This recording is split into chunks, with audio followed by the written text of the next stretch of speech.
Hello my dear, कैसे हैं आप लोग। उम्मीद है बहुत बढ़िया होंगे और आपको साइंस का ये वन शॉट सीरीज पसंद भी आ रहा होगा।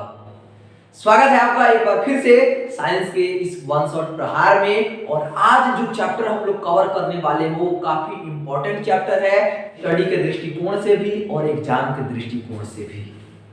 तो चलिए बात करते हैं आज कार्बन एवं उसके यौगिक चैप्टर की।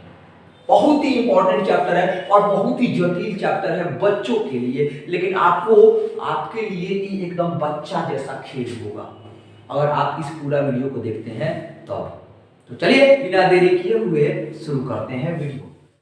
चलिए कार्बन, सबसे पहले कार्बन एवं उसके यौगिक। तो सबसे पहले जान तो लो कि कार्बन है क्या। तो कार्बन जो है एक तत्व है। कार्बन क्या है? एक तत्व है और एक अधातु है। ठीक है, इसका परमाणु संख्या कितना होता है सर? तो इसका परमाणु संख्या 6 होता है। इसका परमाणु द्रव्यमान कितना होता है? परमाणु द्रव्यमान 12 होता है। परमाणु द्रव्यमान कितना होता है? 12 होता है। अब देखिए परमाणु द्रव्यमान में भी दो होता है, समस्थानिक होता है ना, कार्बन 14 और कार्बन 12। दो समस्थानिक हो गया, कार्बन 14 और कार्बन 12। कार्बन 14 का उपयोग कहाँ किया जाता है? अरे और आयु क्रम मापने में किया जाता है ना, आयु मापने में किया जाता है पुरानी चीजों का, जीवाश्म का। और कार्बन 12 केमिस्ट्री में जितना जगह हम लोग को जरूरत पड़ेगा कार्बन 12 का यूज करते हैं।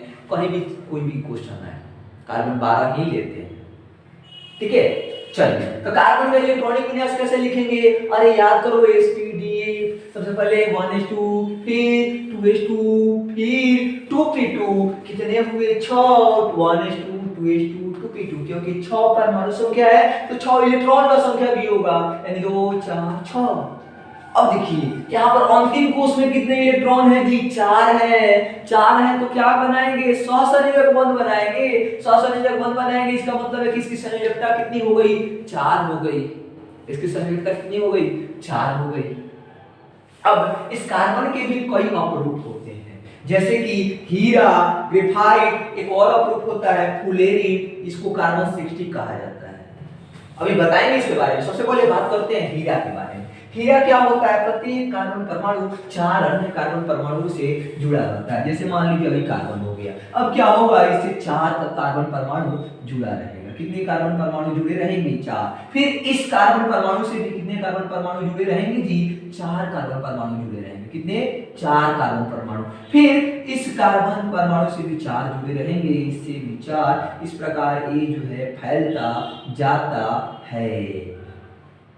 बात समझ में आ रहा होगा। इससे भी 4 कार्बन परमाणु जुड़े रहेंगे, इससे भी 4 कार्बन परमाणु जुड़े रहेंगे। कितने? 4 कार्बन परमाणु जुड़े रहेंगे। और इस तरह की त्रिविमीय संरचना बनती है। कैसा स्ट्रक्चर बनता है जी? 3D स्ट्रक्चर बनता है। देखिए यहाँ पे लिखा भी है त्रिविमीय संरचना। कैसा? तो दृढ़, दृढ़ माने कठोर। हीरा से कठोर दुनिया में कोई पदार्थ है क्या? नहीं। हीरा से कठोर दुनिया में कोई पदार्थ है क्या? नहीं। हीरा सबसे कठोर पदार्थ है, दृढ़ बनता है, 3D स्ट्रक्चर बनता है हीरा का। इसमें प्रत्येक कार्बन परमाणु 4 अन्य कार्बन परमाणु से जुड़ा होता है। ग्रेफाइट की बात करें, ग्रेफाइट इसका दूसरा अपरूप है। अपरूप वह होता है जिसका भौतिक गुणधर्म अलग अलग हो लेकिन रासायनिक गुणधर्म सेम हो। भौतिक गुणधर्म क्यों अलग हो? भौतिक गुणधर्म क्यों अलग हो? क्योंकि इसकी भौतिक संरचना अलग अलग होती है। अभी आपको बात समझ में आ भी जाएगा। चलिए इसमें क्या होता है? इसमें कार्बन परमाणु जो है 3 अन्य कार्बन परमाणु के साथ एक ही तल में जुड़े होते हैं और इसे षटकोणीय व्यूह मिलता है। क्या मिलता है? षटकोणीय संरचना। यानी कि इसको सबसे पहले हम मिटाते हैं थोड़ा सा, और आपको यहाँ पर देखने को मिलेगा षटकोणीय संरचना। जैसे आपको एग्जांपल मैं देता हूं एक, ठीक है, अभी आपको क्लियर हो जाएगा अच्छे तरीके से स्ट्रक्चर देखते हैं।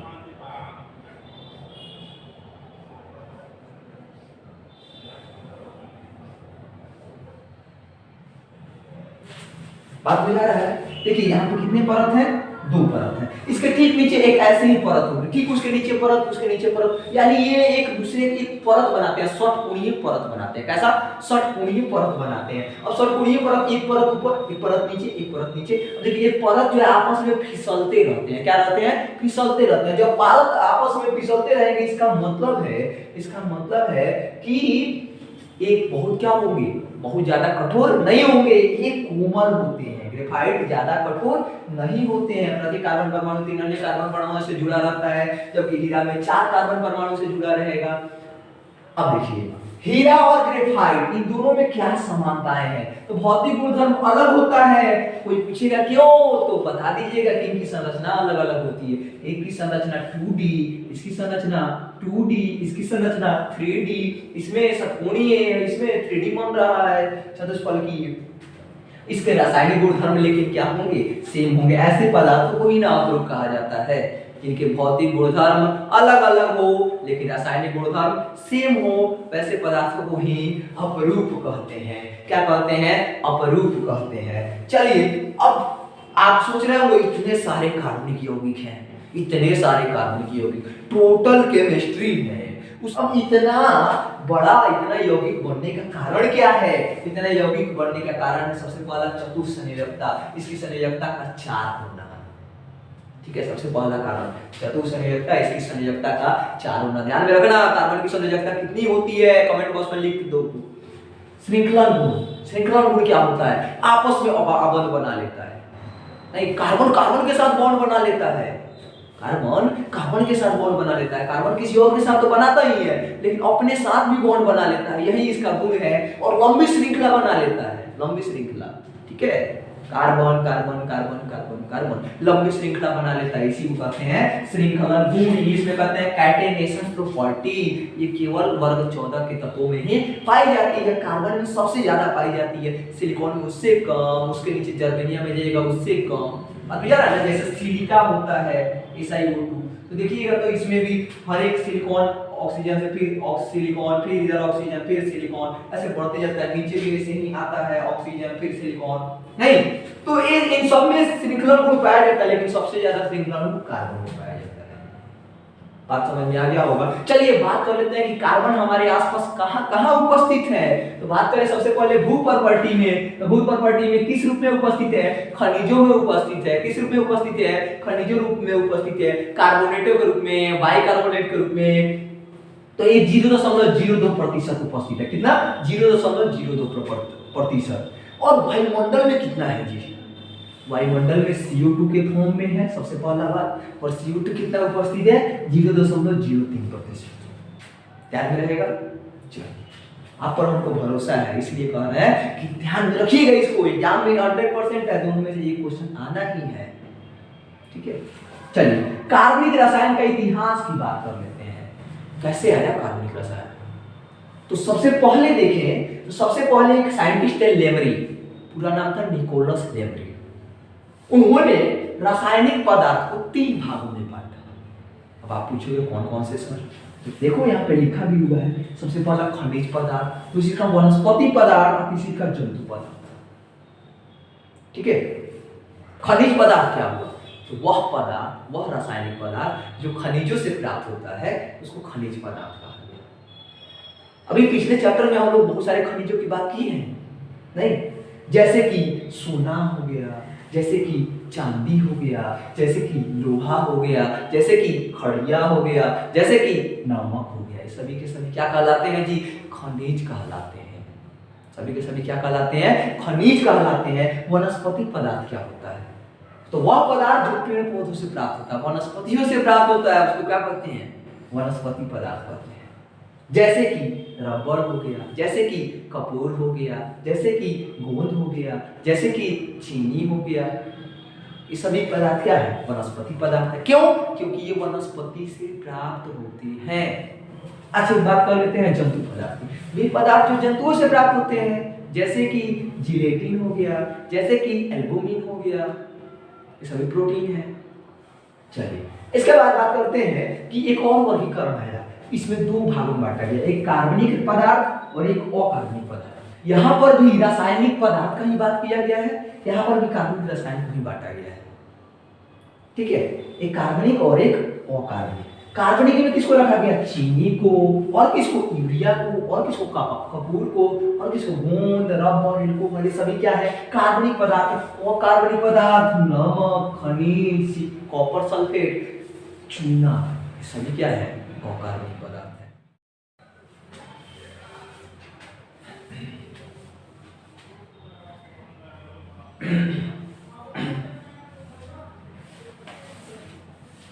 चलिए अब बात कर लेते हैं हम लोग जैव शक्ति सिद्धांत यानी कि विटल फोर्स थ्योरी की। क्या होता है whittle force theory? Whittle force theory माने जैव सिद्धांत, जैव शक्ति देखेंगे अभी हम लोग। जैव शक्ति क्या होता है? तो 1815 से पहले और कभी भी कोई भी वैसा यौगिक नहीं बनाया गया था जो जीवधारियों के अंतर्गत पाया जाता है, यानी जो हमारे शरीर के अंदर पाया जाता है, जो पौधों में पाया जाता है, उस यौगिक का संश्लेषण अभी तक नहीं किया जा सका था। इसलिए इसी आधार पे एक साइंटिस्ट थे, बर्जीलियस। साइंटिस्ट नहीं करेंगे इनको, दरअसल एक दार्शनिक थे। दार्शनिक लोगों का काम होता है कि अपना अपना सिद्धांत प्रतिपादित करना, पीछे जो परंपराएं चल रही है उन्हीं के आधार पर। तो ये भी एक दार्शनिक थे, इन्होंने जो है एक सिद्धांत दिया, जैव शक्ति सिद्धांत, जिसको कहते हैं विटल फोर्स थ्योरी, 1815 में। उससे पहले तक कोई भी कार्बनिक यौगिक नहीं बनाया गया था। तो उन्होंने एक सिद्धांत दिया जिसको कहते हैं जैव शक्ति सिद्धांत। यह सिद्धांत क्या कहता है? यह सिद्धांत कहता है कि जंतुओं एवं वनस्पतियों में एक कार्बनिक पदार्थ एक गुप्त जैव शक्ति द्वारा बनाए जाते हैं।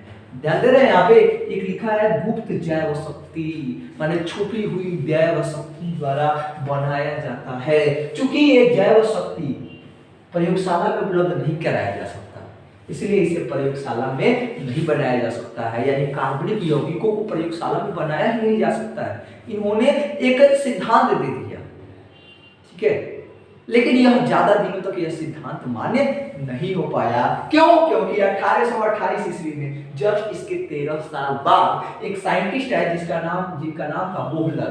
बोहलर जो थे जर्मन के एक साइंटिस्ट थे, इन्होंने एक कार्बनिक यौगिक बना दिया, वो भी कहाँ? प्रयोगशाला में। और वो भी गजब की बात तो तब हो गई जब उन्होंने कार्बनिक यौगिक को अकार्बनिक यौगिक से बना दिया।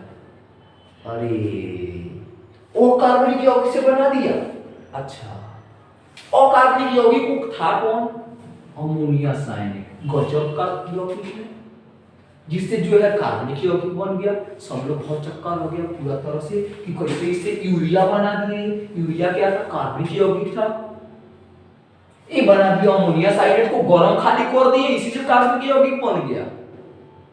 अब देखिए गजब का काम हो गया कि नहीं हो गया? अमोनिया साइनेट NH4CNO, यहाँ पर भी CNO ग्रुप लगा रहता है, समझ जाइएगा। साइनेट है, NH4 लिखा है तो अमोनिया साइनेट है। इसको बनाया कैसे जाता है? तो अमोनिया को हाइड्रोजन साइनेट से अभिक्रिया करा दीजिएगा तो बन जाता है अमोनियम साइनेट। अमोनिया को हाइड्रोजन साइनेट के साथ अभिक्रिया करा देते हैं तो बनता है अमोनियम साइनेट। अमोनियम साइनेट को खाली इन्होंने गर्म कर दिया, गर्म करने के बाद एक नया यौगिक बन गया यूरिया। यूरिया कैसे याद रखते हैं? NH2ONH2, NH2ONH2 यानी NH2CO NH2 ध्यान रखिएगा, फॉर्मूला एग्जाम में पूछा जाता है। चलिए इसके बाद गजब तो तब हो गई जब एक और साइंटिस्ट आया, लगातार जो कार्बनिक यौगिकों का संश्लेषण होता गया। एक कोल्डवे साइंटिस्ट आया, इन्होंने एसिटिक एसिड बना दिया। एसिटिक एसिड क्या होता है भाई? तो एसिटिक एसिड होता है CH3COOH। इसके बाद एक और साइंटिस्ट है, बॉर्थलेट नाम था इनका, इन्होंने मेथेन बना दिया। क्या बना दिया? मेथेन। ये क्या होता है? तो CH4। अब सब लोगों को विश्वास हो गया कि कोई ऐसी जैव शक्ति नहीं होती है, हम भी इसको प्रयोगशाला में आराम से बना सकते हैं। तब से जो है कार्बनिक रसायन का विकास बहुत तेजी से हुआ। चलिए जान लेते हैं कार्बनिक रसायन की परिभाषा कैसे देंगे। तो कार्बनिक रसायन विज्ञान की वह शाखा है जिसमें हम कार्बन के यौगिकों का अध्ययन करते हैं। इसमें देखा है कार्बन है, ये भी तो कार्बन का यौगिक है ना, तो सही परिभाषा है। अगला है अगला परिभाषा जो है काफी इंपॉर्टेंट परिभाषा है और पूरे कार्बनिक रसायन को परिभाषित कर देता है। कार्बनिक रसायन क्या है? हाइड्रोकार्बन और उसके व्युत्पन्नों का रसायन। अभी हम समझेंगे कि हाइड्रोकार्बन क्या होता है। वह यौगिक जो हाइड्रोजन और कार्बन के मिलने से बनता है उसको कहते हैं हाइड्रोकार्बन। इसी में बार बार हम लोग ग्रुप जोड़ेंगे और उसी से अन्य यौगिक बनाएंगे। बात समझ में आ गई ना? चलिए, कार्बन में बॉन्डिंग कैसे बनती है? तो कार्बन में जो है सहसंयोजक आबंध पाया जाता है। सहसंयोजक आबंध मतलब क्या? सह माने साथ, संयोजक माने जुड़कर, आबंध बनाना।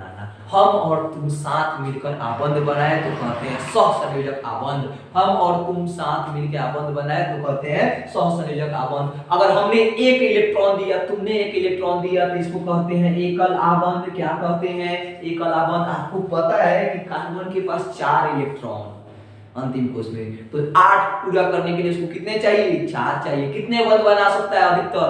4 बंध बना सकता है 4 के साथ। लेकिन लेकिन लेकिन हमेशा या तो आप और हम एकल आबंध बना सकते हैं, नहीं तो द्विक आबंध बना सकते हैं, नहीं तो त्रिक आबंध। एकल आबंध यानी कि जिसमें एक एक इलेक्ट्रॉन का साझा हो। द्विक आबंध बने जिसमें दो दो इलेक्ट्रॉन का साझा हो। त्रिक आबंध बने जिसमें तीन तीन इलेक्ट्रॉन का साझा हो। तो कार्बन जो है तीनों बॉन्ड बनाता है, वो भी अपने ही अपने में। अगर एक एक इलेक्ट्रॉन का साझा हुआ, हमने एक इलेक्ट्रॉन, तुमने एक इलेक्ट्रॉन, एकल आबंध। हमने 2 इलेक्ट्रॉन, तुमने 2 इलेक्ट्रॉन, द्विक आबंध। हमने 3 इलेक्ट्रॉन, तुमने 3 इलेक्ट्रॉन। क्या हो जाएगा? यहाँ पे 3 इलेक्ट्रॉन होगा ना। अब इसी में कुछ लोग कहेंगे क्या सर ऐसा नहीं हो सकता कि आपने 3 इलेक्ट्रॉन, हमने 1 इलेक्ट्रॉन? नहीं, ऐसा बॉन्डिंग थोड़ी होता है। इस सहसंयोजक यौगिक है, साथ में रहने वाला। चलिए थोड़ा सा और इसको हम लोग समझ लेते हैं सहसंयोजक यौगिक को। कार्बन जो है, कार्बन के अंतिम कार्बन देखिएगा, कार्बन का इलेक्ट्रॉनिक विन्यास क्या होता है? 1s2 2s2 2p2। अच्छा, इसको ऐसे भी लिख सकते हो 2 और 4, दोनों तरह से लिख सकते हैं। यह है पहला कोश, इसको कहते हैं K, दूसरे कोश को कहते हैं L। L कोश में कितने कार्बन इलेक्ट्रॉन है? 4। L कोश में कितने इलेक्ट्रॉन है? 4। कहने का मतलब है कार्बन के अंतिम कोश में 4 इलेक्ट्रॉन है, तो कार्बन के अंतिम कोश में 4 इलेक्ट्रॉन भरेंगे। 1 2 3 4। ठीक है। और ये चारों जो है एक एक इलेक्ट्रॉन का बॉन्ड बना सकते हैं। चारों जो है एक एक इलेक्ट्रॉन का बॉन्ड बना सकते हैं। थोड़ा सा एकल आबंध को समझ लेते हैं। कार्बन का तो बंध समझ में आ गया, एकल आबंध समझ लेते हैं। जैसे आपने हाइड्रोजन ले लिया, क्या ले लिया? हाइड्रोजन। H2 अणु ले लिया। बात समझिएगा। H2 अणु में देखिएगा तो हाइड्रोजन के अंतिम कोश में कितने इलेक्ट्रॉन? एक इलेक्ट्रॉन, एक ही इलेक्ट्रॉन होता है भाई। तो एक इलेक्ट्रॉन हाइड्रोजन के अंतिम कोश में। इस हाइड्रोजन के अंतिम कोश में कितने इलेक्ट्रॉन? एक इलेक्ट्रॉन। नहीं, अब देखिए दोनों जो है जब तक ये युग्मित नहीं होता है तब तक ये हम बनाते जाते हैं। ये दोनों इलेक्ट्रॉन आएंगे पास पास, कहेंगे कि हमको दो दो चाहिए ना, तो दोनों आएंगे पास। दोनों कहाँ आएंगे? पास। ये हाइड्रोजन हो गया, इन दोनों के इलेक्ट्रॉन काफी पास आ गए, हाइड्रोजन को भी पास आना ही पड़ा। अब कहेंगे, अब दोनों जो है अपने अपने इलेक्ट्रॉन का साझा कर लेंगे। कहेंगे कि भाई रखो बीच में, जब तुमको मन करेगा तब तुम दिखा देना, जब हमको मन करेगा हम दिखा देंगे। चलिए, हाइड्रोजन ई वाला कहता है कि मेरा है, इसमें ई वाला कहता है कि मेरा है। कितना? इसको कहते हैं एकल आबंध, एक एक इलेक्ट्रॉन का साझा हुआ। वहीं अब दूसरा अणु रहता O2 अणु। वो कैसे होता? देखो, ऑक्सीजन है, ऑक्सीजन का अंतिम कोश में इसका होता है 2। अच्छा, दो इलेक्ट्रॉन चाहिए इसको, नहीं 8 पूरा करने के लिए। हाइड्रोजन में तो एक्सेप्शन है ना, 2 ही पूरा करना है, इसमें 8 करना है, तो 2 इलेक्ट्रॉन चाहिए। ऑक्सीजन हो गया, देखिए इधर से भरेंगे 1 2 3 4 और एक हो गया 5, एक हो गया 6, नहीं 6 हो गया। अब देखिए इसको कितना अयुग्मित इलेक्ट्रॉन है? 2 है। कई वो अयुग्मित है 2। इसको 31 से दर्शा दीजिए। कैसे? 31 से। ठीक है। इसके बाद देखिए, इसके बाद क्या होगा? ये ऑक्सीजन एक और आएगा, इधर आ गया। इधर देखिए, इधर से भरना शुरू करते हैं। 1 2 3 4, एक 5 एक 6। अब इन जो अयुग्मित इलेक्ट्रॉन है उसको कटिस कटिस से दर्शा दो, ठीक है। अब देखिए अब क्या होगा, तो अब इसको भी 2 पूरा करना है तो इससे थोड़ा सा संपर्क बढ़ाएगा, इसको 2 पूरा करना है तो थोड़ा सा संपर्क बढ़ाएगा। ऑक्सीजन ऑक्सीजन दोनों पास पास आएंगे, तो यहाँ पे एक ऑक्सीजन हो गया, यहाँ पे एक ऑक्सीजन हो गया, ये दोनों पास आएंगे तो ऐसे ऐसे बन जाएगा, सॉरी ये दोनों पास आएंगे तो एक ऐसे या एक ऐसे बन जाएगा, ये दोनों पास आएंगे तो एक ऐसे या एक ऐसे बन जाएगा, और ये तो ऊपर से बनेगा ही। इसको कट्टिस कट्टिस से दर्शा दीजिए। चलिए बहुत बढ़िया। अब ये दोनों कहेंगे कि ये हमारे इलेक्ट्रॉन है, किसके हैं, हमारे हैं। ये ऑक्सीजन भाई साहब कहेंगे कि नहीं ये हमारे इलेक्ट्रॉन है। दोनों आदमी देखिए तो वो 4 4 8 4 4 8, इसके लिए भी 8 इसके लिए भी 8। बात समझ में आ गया होगा। इसमें देखिए इसमें कितने इलेक्ट्रॉनों का साझा हुआ, 2 इलेक्ट्रॉनों का, तो इसको कहते हैं हम लोग द्विक आबंध, डबल बॉन्ड। और वही N2 हम ले लीजिए, इसका साथ होता है 2 5, अब देखो उसमें कितने इलेक्ट्रॉन, 5 इलेक्ट्रॉन। इसमें देखिए एक नाइट्रोजन होगा और यहाँ पर भी एक नाइट्रोजन होगा, 2 नाइट्रोजन होंगे, नाइट्रोजन अणु में इसमें कितने इलेक्ट्रॉन बनेंगे, 1 2 3 4 1 5, ठीक है। इसमें भी कितने बनेंगे, तो 1 2 3 4 1 5 इलेक्ट्रॉन बनेंगे। अब देखिए इसमें कौन को अयुग्मित इलेक्ट्रॉन हो गया जी, 3 गो। अब अयुग्मित इलेक्ट्रॉन को कट्टिस से दर्शा दीजिए और बाकी 2 इलेक्ट्रॉन इधर कर दीजिए, इसमें भी अयुग्मित इलेक्ट्रॉन होगा, और यहाँ पे नाइट्रोजन कर दीजिए। अब देखिए अब क्या होंगे, ये दोनों जो है कहेंगे कि हम दोनों जो है दोस्ती कर लेते हैं और बना लेते हैं 8 8 इलेक्ट्रॉन का बॉन्ड। कितने इलेक्ट्रॉनों का, 8 8 इलेक्ट्रॉन। अब देखिए अब 6 और 2 8, 6 और 2 8, इसके भी 8 इसके भी 8, तो इस तरह इसमें कितने कितने इलेक्ट्रॉनों की साझा हुई, 3 इलेक्ट्रॉनों की। कितने इलेक्ट्रॉन की, 3 इलेक्ट्रॉनों की। इसको कहते हैं त्रिआबंध। अच्छा, क्या आपको पता है कि कार्बनिक यौगिक में भी एकाबंध, द्विआबंध या त्रिआबंध होता है। जैसे कि एक एग्जांपल लेते हैं मेथेन का। किसका, मेथेन का। मेथेन का संरचना देखिएगा, एक कार्बन होता है और CH4 होता है ना, तो 4 हाइड्रोजन होते हैं कार्बन के चारों तरफ, 4 हाइड्रोजन हो गए। अब हाइड्रोजन के अधिकोष में कितने इलेक्ट्रॉन, 1 इलेक्ट्रॉन। कितने इलेक्ट्रॉन, 1 इलेक्ट्रॉन। अब देखिए कार्बन के अधिकोष में कितने इलेक्ट्रॉन, 4 इलेक्ट्रॉन, ठीक है। अब देखिए कार्बन के एक इलेक्ट्रॉन जो है हाइड्रोजन के एक इलेक्ट्रॉनों से क्या कर लेते हैं, साझा कर लेते हैं। क्या कर लेते हैं, साझा करके बॉन्ड बना लेते हैं, और इस बॉन्ड को हम लोग कहते हैं सहसंयोजक आबंध। और कैसा सहसंयोजक आबंध है, तो एकल सहसंयोजक आबंध है। अभी तक आपको पता चल गया होगा कि सहसंयोजक आबंध क्या होता है, बहुत ही बात अच्छे से क्लियर हो गई होगी। चलिए अब हम इसको बात कर लेते हैं हम लोग कार्बन की सर्वतोमुखी प्रकृति, यानी कार्बन के कुछ ऐसे गुण जो बाकी सबसे अलग होते हैं। जैसे सबसे पहला है श्रृंखलन गुण। मैंने अभी अभी बताया है आपको कि श्रृंखलन गुण क्या होता है, कार्बन से ही बंध बना लेते हैं। देखिए और सब में भी पाया जाता है, सिलिकॉन में पाया जाता है, लेकिन यह 7 या 8 परमाणुओं तक ही जाकर खत्म हो जाता है। लेकिन वही कार्बन में देखा जाएगा तो सबसे लंबी श्रृंखला बनेगी यहाँ पे।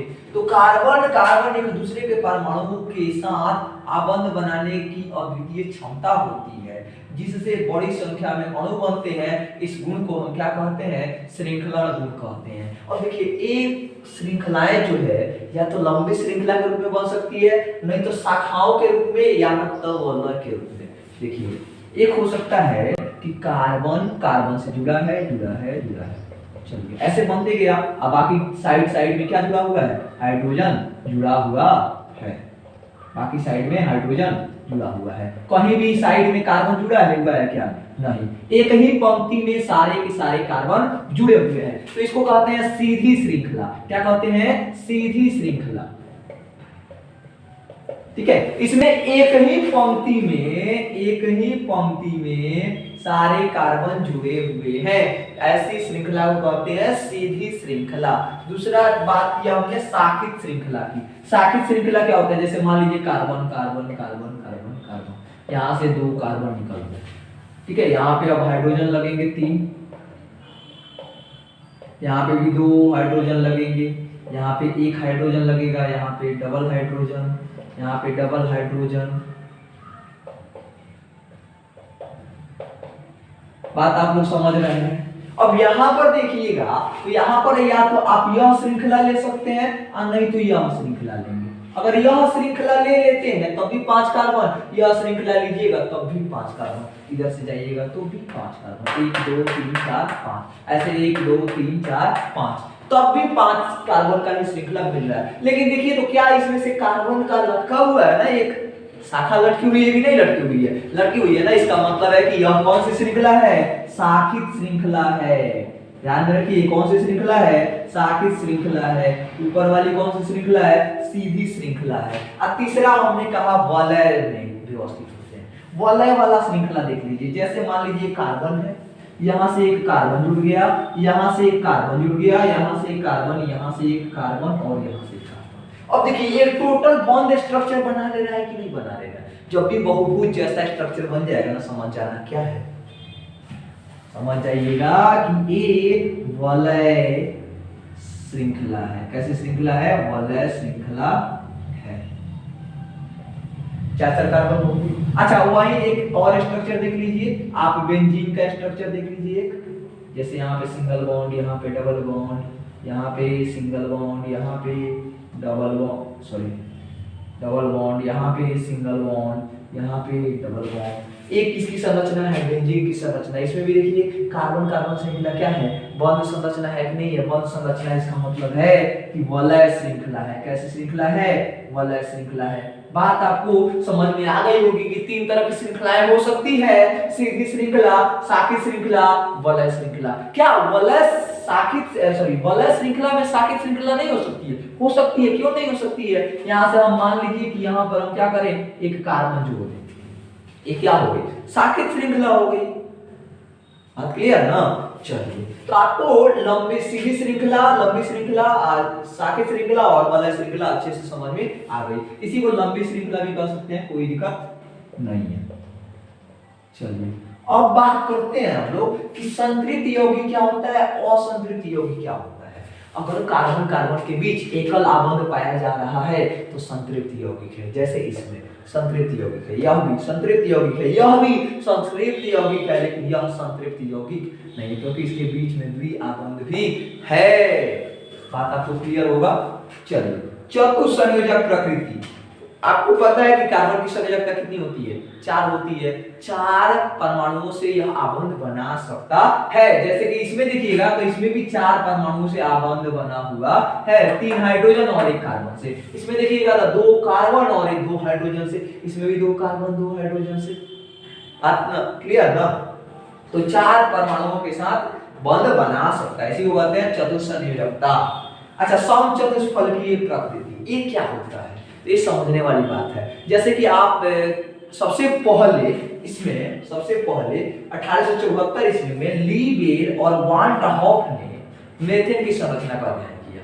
उन्होंने देखा कि मेथेन की जो संरचना है, एक चतुष्फलकीय केंद्र के बीच में है कार्बन, चारों तरफ चतुष्फलकीय केंद्र पर जो है कौन कौन है, हाइड्रोजन। चतुष्फलकीय मैंने समझ गया ना, चतुष्फलकीय मतलब हो गया कि एक बीच में, एक इस साइड में, एक इस साइड में, एक इस साइड में और एक इस साइड में, नीचे सॉरी, चारों तरफ वही है चतुष्फलकीय संरचना।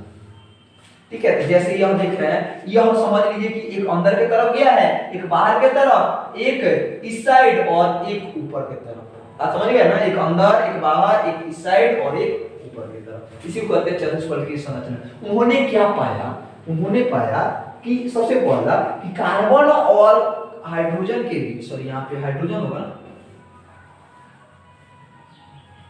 कार्बन और हाइड्रोजन के बीच लंबी आकर्षण बल पाया जा रहा है। क्यों? क्योंकि कार्बन जो है एक छोटा परमाणु है, ठीक है, इसलिए उसमें नाभिकीय आकर्षण बल ज्यादा लगता है। अच्छा, इनके बीच में जो है 109 डिग्री का कोण बनता है, 109 डिग्री 28 मिनट, 109 डिग्री 28 मिनट का कोण बन रहा है। हर एक कार्बन जो है 4 हाइड्रोजन परमाणु के साथ जुड़ा रहता है सहसंयोजक आबंध द्वारा मीथेन की संरचना में। बात समझ रहे हैं ना? जैसे कार्बन का देखिएगा तो क्या होता है 1s2 2s2 2p2। सामान्य अवस्था में देखिएगा, सामान्य अवस्था में तो ये क्या होंगे, तो यहाँ पे 2s का एक होगा तो यहाँ पे 2 भर जाएंगे और 2p का होगा तो यहाँ पे 2 भर जाएंगे। अब क्या होगा, इसमें से एक इलेक्ट्रॉन छड़क करके जो है इसमें आ जाएगा, सॉरी अभी तो इसी में रहेगा, लेकिन उत्तेजित अवस्था में, उत्तेजित अवस्था में एक इलेक्ट्रॉन इसमें का निकल करके और बाकी इसको फिर कर देगा। तो इस तरह 4 इलेक्ट्रॉन फ्री हो गया, 4 इलेक्ट्रॉन जो है क्या बनाएंगे, बंद बनाते हैं। आशा करते हैं आप लोगों को ये चीजें समझ में आ गई होगी। अब बात कर लेते हैं हम लोग कार्बनिक यौगिकों के वर्गीकरण की कि किस प्रकार वर्गीकृत करते हैं उनको। तो सबसे पहले आप लोग इसको नोट कर लीजिएगा, हम इसको मिटा देते हैं। चलिए अब बात कर लेते हैं हम लोग कार्बनिक यौगिकों के वर्गीकरण की। तो बात करें कार्बनिक यौगिकों के वर्गीकरण की तो इनको 2 भागों में बांटा जा सकता है। एक विपरीत श्रृंखला, इसको कहते हैं खुली श्रृंखला, क्या कहते हैं, खुली श्रृंखला कहते हैं। और दूसरा होता है समृद्ध श्रृंखला, इसको कहते हैं बंद श्रृंखला, क्या कहते हैं, बंद श्रृंखला। तो एक खुली श्रृंखला यानी कि ओपन चेन, अब याद होगा इसको कहेंगे क्लोज चेन। तो 2 भाग में बांट सकते हैं, विपरीत श्रृंखला या खुली श्रृंखला, और दूसरी का हो गया समृद्ध श्रृंखला या बंद श्रृंखला। विपरीत श्रृंखला को कहते हैं एलिफैटिक, क्या कहते हैं, एलिफैटिक, और समृद्ध श्रृंखला को कहते हैं साइक्लिक या चक्रीय यौगिक। बात क्लियर? समृद्ध श्रृंखला को चक्रीय यौगिक, इसको एलिफैटिक यौगिक। जिनके अणुओं में कार्बन के सभी परमाणु खुली श्रृंखला में या सीधे या शाखा युक्त रूप में व्यवस्थित होते हैं उसको कहते हैं हम क्या, उसको कहते हैं विपरीत श्रृंखला या एलिफैटिक यौगिक। अब देखिए ये 2 रूपों में पाए जाते हैं। अभी अभी मैंने आपको बताया भी था, पहला होता है संतृप्त यौगिक और दूसरा होता है असंतृप्त यौगिक। संतृप्त यौगिक क्या होता है, जिसमें कार्बन परमाणुओं के बीच एकल आबंध पाया जाता है, एक इलेक्ट्रॉन का साझा होता है, सिंगल बॉन्ड बनता है, उसको कहते हैं संतृप्त यौगिक। अगर कार्बन परमाणुओं के बीच द्विआबंध पाया जाता है या त्रिआबंध पाया जाता है, 2-2 इलेक्ट्रॉन या 3-3 इलेक्ट्रॉन का साझा होता है, तो उसको असंतृप्त यौगिक कहते हैं। अब देखिए कार्बनिक यौगिक के बीच मान लीजिए कि 1 इलेक्ट्रॉन का साझा हुआ तो उसको कहा जाता है एल्केन। क्या कहा जाता है, एल्केन। पूछा जाता है एग्जाम में निम्नलिखित में से कौन सा संतृप्त यौगिक है, एल्केन, एल्कीन, एल्काइन। क्या होगा सही आंसर, कमेंट करके जरूर बताइएगा। तो एल्केन, एल्केन 2 वर्ड से बना है, एल्क और प्लस एन से। किससे, एल्क और प्लस एन से।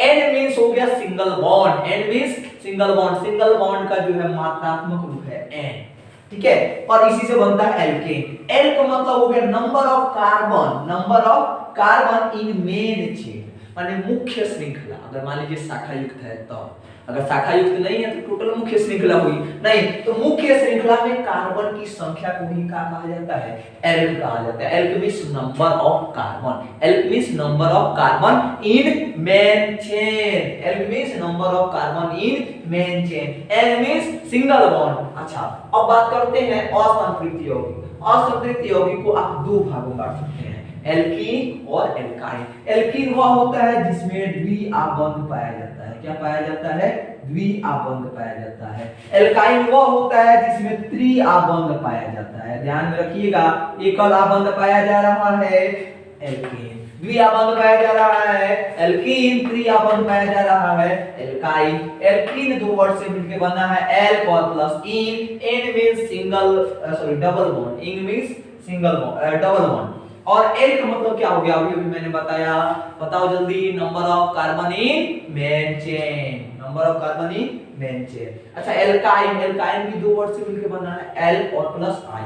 एल का मतलब क्या हुआ, number of carbon in main chain. I means क्या हो गया, ट्रिपल बॉन्ड, आई मींस ट्रिपल बॉन्ड। इसमें जो है सिंगल बॉन्ड यानी एक इलेक्ट्रॉन का साझा, इसमें जो है 2-2 इलेक्ट्रॉन का साझा, और इसमें जो है 3-3 इलेक्ट्रॉन का साझा होता है। कितने कितने जी, तीन तीन इलेक्ट्रॉन का साझा होता है। अच्छा, इसके एग्जांपल की बात करें तो अभी खैर समझ में आ भी जाएगा, जिसमें लास्ट में एन लगा हो, ane, ethane, methane, butane, last में एन आया ना तो एल्केन, लास्ट में इन आया तो एल्कीन, जैसे एथीन, प्रोपीन, क्या हुआ एल्कीन। इसी तरह एथाइन, प्रोपाइन, आइन लगा है ना, आइन लगा है तो एल्काइन है। बात क्लियर? अभी नामकरण हम लोग देखेंगे इसका। चलिए अब बात करते हैं समृद्ध श्रृंखला। समृद्ध श्रृंखला यानी कि चक्रीय यौगिक, इंग्लिश में क्या है तो साइक्लिक कंपाउंड। क्या? Cyclic compound. अच्छा, जिनके कार्बन परमाणु एक बंद श्रृंखला या चक्र के रूप में आबंधित होते हैं उसे समृद्ध या चक्रीय यौगिक कहते हैं। ये दो प्रकार के होते हैं, एक होता है समचक्रीय। क्या होता है? समचक्रीय, जिसकी बात अब हम लोग करेंगे, और दूसरा होता है विषम चक्रीय, जिसकी बात हम लोग थोड़ा देर आगे करेंगे। चलिए पहले बात करते हैं समचक्रीय की। इसको कार्बन चक्रीय भी कह सकते हैं, कोई दिक्कत नहीं है। सब चक्रीय यौगिक दो प्रकार के होते हैं, एक हो गया एरोमेटिक यौगिक। क्या हुआ? एरोमेटिक यौगिक। और दूसरा हो गया एलिसाइक्लिक यौगिक। बात समझिएगा, एरोमेटिक और साइक्लिक में क्या फर्क है। अगर चारों तरफ केवल सिंगल बॉन्ड पाया जा रहा है, अगर चारों तरफ केवल सिंगल बॉन्ड पाया जा रहा है तो उसको कहते हैं एलिसाइक्लिक यौगिक। अगर चारों तरफ केवल सिंगल बॉन्ड पाया जा रहा है तो उसको कहते हैं क्या? एलिसाइक्लिक यौगिक। लेकिन अगर समृद्ध श्रृंखला में 6 गो कार्बन परमाणु हो, इसमें कई गो हो सकता है जी? दो गो तो नहीं हो सकता ना, 3 हो सकता है, 4 हो सकता है, 5, 6, 7, 8, कितना भी हो सकता है एलिसाइक्लिक के लिए। लेकिन अगर 6 गो कार्बन परमाणु हो, ठीक है, और हर एक एकांतर क्रम में द्विआबंध हो, माने एक के बाद एक सिंगल, एक डबल, एक सिंगल, एक डबल, एक सिंगल, एक डबल, एक सिंगल, एक डबल, एक के बाद द्विआबंध हो तो उसको कहते हैं एरोमेटिक यौगिक। बात क्लियर हो गया होगा आप लोगों को। जैसे बेंजीन है, बेंजीन का स्ट्रक्चर देखो ना, 6 कार्बन होता है और 6 कार्बन में जो है सब एक के बाद एकांतर क्रम में द्विआबंध है। Single bond, double bond, single bond, double bond, single bond, double bond. अच्छा, अभी तक ले आप लोग को सिंगल बॉन्ड तो क्लियर हो गया होगा। एक लाइन खींचा हुआ है तो सिंगल बॉन्ड, 2 लाइन खींचा है तो डबल बॉन्ड, 3 लाइन खींचा है तो ट्रिपल बॉन्ड। इतना तो अभी तक ले क्लियर हो ही गया होगा आप लोगों को। अच्छा, इस स्ट्रक्चर को कहते हैं फिनॉल। बेंजीन में से एक हाइड्रोजन हटा के और वहां पे OH ग्रुप डाल दीजिए तो उसको कहते हैं फिनॉल। अच्छा, एक और बात बताओ, ये जो श्रृंखला बनी है बंद श्रृंखला, इसमें कार्बन के अलावा कोई दूसरा यौगिक है क्या? नहीं ना। अरे हाइड्रोजन है तो हाइड्रोजन इधर बगल साइड में जुड़ा होगा ना, मेन चेन में थोड़ी है कार्बन के अलावा दूसरा कुछ। यहाँ पर भी कार्बन, यहाँ पर कार्बन, चारों तरफ कार्बन है, दूसरा कोई यौगिक तो नहीं है। नहीं, इसमें भी नहीं है, इसमें भी नहीं है, इसमें भी नहीं है। तो इसको अगर कार्बन के अलावा दूसरा कोई यौगिक नहीं रहता है तो समचक्रीय कहते हैं, और कार्बन के अलावा दूसरा यौगिक आ जाएगा तो उसको विषम चक्रीय कहेंगे। अच्छा, ये एलिसाइक्लिक भी थोड़ा समझ लीजिए। जैसे यहाँ पे देखिए, कार्बन कार्बन कार्बन, कई कार्बन का समूह हो सकता है। यहाँ पे 4 कार्बन का है और एक ही बंद स्ट्रक्चर बनता है। ऊपर वाला स्ट्रक्चर देखें तो कुछ इस टाइप का है, जहाँ पर एक कार्बन यहाँ पे है, एक कार्बन यहाँ पे है, एक कार्बन यहाँ पे। नीचे वाला स्ट्रक्चर देखें तो कुछ इस टाइप का है, जिसमें चारों कोना पर एक एक कार्बन परमाणु है और हाइड्रोजन तो उसकी इच्छा अनुसार जोड़ना ही पड़ेगा, क्योंकि आपको पता है कि हर एक कार्बन जो है 4 आबंध बनाता है। तो चलिए अब हम लोग थोड़ा सा समझ लेते हैं विषम चक्रीय को। अभी हम लोगों ने बात की एल्केन की 1 नंबर में, उसके बाद एल्कीन की, उसके बाद एल्काइन की, इसके बाद एरोमेटिक यौगिक की, इसके बाद एलिसाइक्लिक की और इसके बाद विषम चक्रीय यौगिक की। अब एक बार थोड़ा सा फिर से शॉर्ट में देख लेते हैं। एल्केन क्या होता है? जिसमें एकल आबंध पाया जाता है, यानी यहाँ पे एक स्ट्रक्चर आप लिख सकते हैं मेथेन का, मेथेन जिसमें एक कार्बन रहता है और चारों तरफ इसके कौन जुड़े होंगे जी? हाइड्रोजन। हाइड्रोजन कार्बन कितने बंध बनाता है? 4। चलिए तो एक हाइड्रोजन यहाँ पे जोड़ देते हैं, एक हाइड्रोजन यहाँ पे, एक हाइड्रोजन यहाँ पे, एक हाइड्रोजन यहाँ पे। ये क्या हुआ? मेथेन हो गया। सेकेंड स्ट्रक्चर देख लेते हैं। मान लीजिए कि 2 कार्बन हो गया, कार्बन कार्बन के बीच कितना बंध? एकल आबंध। तो एकल आबंध हमने बना दिया। अब बताओ इस कार्बन को कितने आबंध और बनाने हैं? एक तो बना चुका है और कितने? 3। 1 2 3। इस कार्बन को कितना आबंध बनाना है? 3। क्यों? क्योंकि एक पहले से बना चुका है। 1 2 3। यहाँ पे एक हाइड्रोजन, यहाँ पे एक हाइड्रोजन, चारों तरफ क्या जोड़ दो, हाइड्रोजन जोड़ दो। ऐसे यौगिक को कहते हैं एल्केन। इसका नाम क्या है, इसका नाम है एथेन। नहीं, एथेन में 2 कार्बन, प्रोपेन में 3 कार्बन। तो चलिए अब एल्कीन की बात करते हैं। एल्कीन जिसमें कार्बन कार्बन के बीच कौन सा बॉन्ड पाया जाए, डबल बॉन्ड पाया जाए। तो इसमें कम से कम 2 कार्बन होने अनिवार्य है कि नहीं है, है। क्यों, क्योंकि कार्बन 2 होगा तभी ना कार्बन कार्बन के बीच डबल बॉन्ड बनेगा। 2 कार्बन हो गया, डबल बॉन्ड बना दिया। अच्छा एक बात बताइए, भाई कार्बन जो है 2 बॉन्ड बना चुका है, और कितना बनाने की जरूरत है जी, 2 बनाने की जरूरत है। 2 बना दिया, और कितना बनाने की इसको जरूरत है, 2 बनाने की जरूरत है। 1 2 3 4। ये क्या हो गया हमारा, 2 के लिए एथ प्रयोग कर रहे थे तो एथ आइन।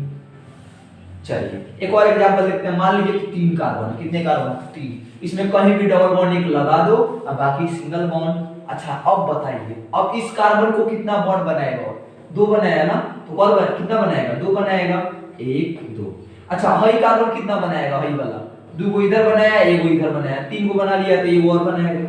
अच्छा ई वाला कार्बन कितना बनाएगा, 3 बनाएगा। क्यों, क्योंकि ये तो एक को बनाया ना, 1 2 3, चारों तरफ हाइड्रोजन जोड़ दीजिए। इसको कहते हैं एथीन, इसको कहते हैं प्रोपीन।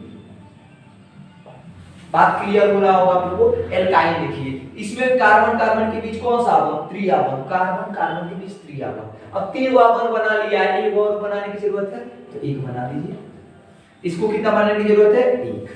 बात क्लियर हो रहा है। चलिए एक और एग्जांपल देखते हैं। मान लीजिए कि 3 कार्बन है, नहीं इसके बीच त्रिआबन। अच्छा इस कार्बन को कितना और बनाएगा, 1 बनाएगा। अच्छा इस कार्बन को कितना बनाना पड़ेगा, 3 है 1 4, 4 तो बना लिया ना, अभी कहां बनाएगा, नहीं बनाएगा। अच्छा ये कार्बन का को बनाएगा, 3 को, काहे कैसे, एक ही को बॉन्ड बनाया है। अरे इसके अपने से मतलब है ना, दूसरे से थोड़ी मतलब है। इसका नाम क्या रखोगे, तो 2 कार्बन है तो एच, और ट्रिपल बॉन्ड है तो आई। इसका नाम क्या रखोगे, 3 कार्बन है तो प्रो, ट्रिपल बॉन्ड है तो आई। अच्छा ये भी समझ में आ गया जी। एल्काइन। एरोमेटिक यौगिक क्या बताया था हमने, एरोमेटिक बताया था कि अगर 6 कार्बन की श्रृंखला हो, कितना 1 2 3 4 5 6, ठीक है, और हर एक के बाद एकांतर में डबल बॉन्ड हो, यानी एक सिंगल बॉन्ड एक डबल बॉन्ड, एक सिंगल बॉन्ड एक डबल बॉन्ड, एक सिंगल बॉन्ड एक डबल बॉन्ड। अब बताइए इस कार्बन को कितना हाइड्रोजन से जुड़ेगा, एक को कैसे, 1 और 2, 3 को सब जुड़ चुका है। और ये देखिए 1 और 2 3 से जुड़ चुका है। ये भी कितना से जुड़ा है, 3, ये भी 3, ये भी 3, ये भी 3। तो इस स्ट्रक्चर को हम क्या कहते थे, बेंजीन कहते थे।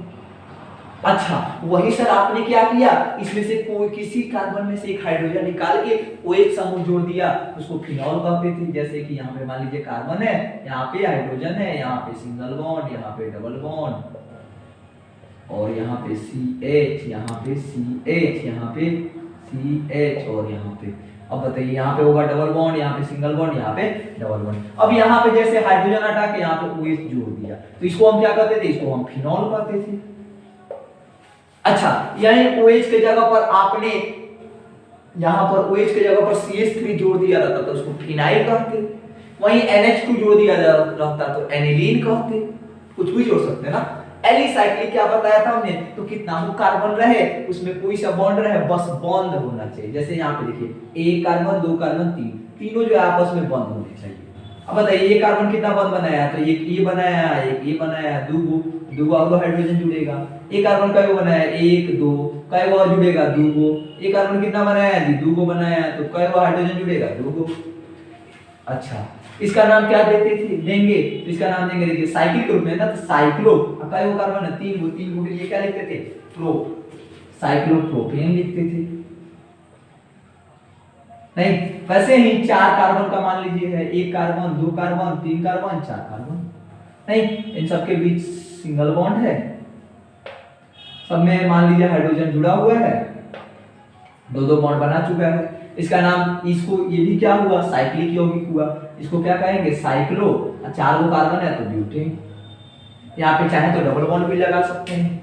अच्छा विषम चक्रीय हम लोग को समझना है। विषम चक्रीय क्या होता है, चक्र में ही कोई नाइट्रोजन ढुक जाए, कोई या अन्य गैस ढुक जाए, सल्फर ढुक जाए। जैसे देखिए यहाँ पे CH2 है, CH2 है, C है, C है, ठीक है, यहाँ पे CH, सॉरी मान लीजिए सी है और यहाँ पे एक बीच में सल्फर हमने घुसा दिया। अब देखिए यहाँ से सिंगल बॉन्ड बनेगा सल्फर सल्फर से, इन दोनों के बीच में डबल बॉन्ड, यहाँ पे सिंगल बॉन्ड, यहाँ पे डबल बॉन्ड। अब बताइए इस कार्बन को कितना बनाएगा, एक बनाएगा, इसमें एक, इसमें एक। अब ऐसा स्ट्रक्चर हो जाए क्या कहते हैं, इसको हम लोग कहते हैं थायोफीन। इसमें देखिएगा तो इसका खासियत क्या है, तो इसमें यहाँ पे कार्बन, यहाँ पे सल्फर नहीं होना चाहिए था, यहाँ पे कार्बन होना चाहिए था, लेकिन बीच में सल्फर घुस गया, कार्बन के अलावा है ना, तो इसीलिए इसको विषम चक्रीय कहते हैं। यहीं पे ऑक्सीजन भी आ सकता है, जैसे कि देखिए CH डबल बॉन्ड CH और यहाँ पे मान लीजिए ऑक्सीजन आके जुड़ गया, तो भी इसको क्या कहते हैं, इसको कहते हैं प्यूरॉन। क्या कहते हैं, प्यूरॉन। बात क्लियर हो रहा है ना आप लोगों को? अच्छा, वही मान लीजिए कि बेंजीन वाला स्ट्रक्चर बनाते हैं बढ़िया से, देखिए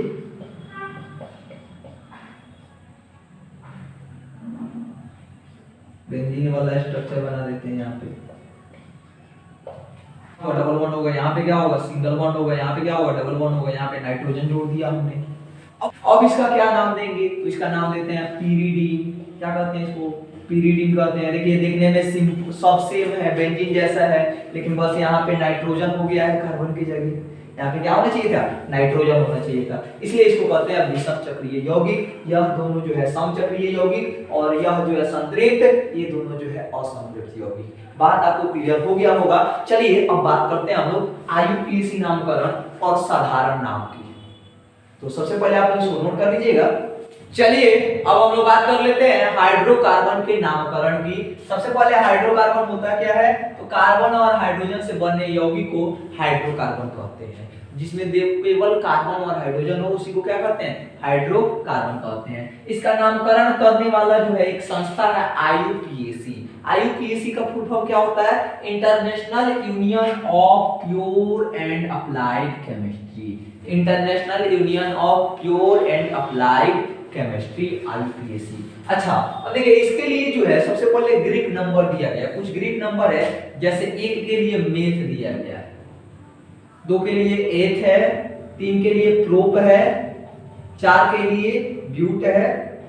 अच्छा, यहां से जो है 5 से, ब्यूट के बाद से 5 से यहां से जो है हमारी ग्रीक वाली काउंटिंग शुरू हो जाती है। जैसे ग्रीक में 5 को कहते हैं पेंट, 6 को कहते हैं हेक्स, 7 को कहते हैं हेप्ट, कहते हैं, या कभी कभी सेप्ट भी कह सकते हैं आप, कोनो दिक्कत नहीं है।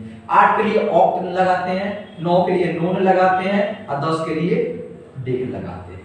अब चलिएगा इनसे हम एल्केन बनाएंगे, इनसे हम एल्कीन बनाएंगे, इनसे हम एल्काइन बनाएंगे। ध्यान में रखिए, meth, eth, prop, but, pent, hex, hept, oct, non, dec. Meth, eth, prop, but, pent, hex, hept, oct, non, dec, यानी 10 हो गए। अब देखिए मेथ से एल्केन में क्या बचेगा, एल्कनेम और प्लस एन जोड़ना है। क्या जोड़ना है, एन। इसमें एल्कनेम प्लस इन जोड़ना है।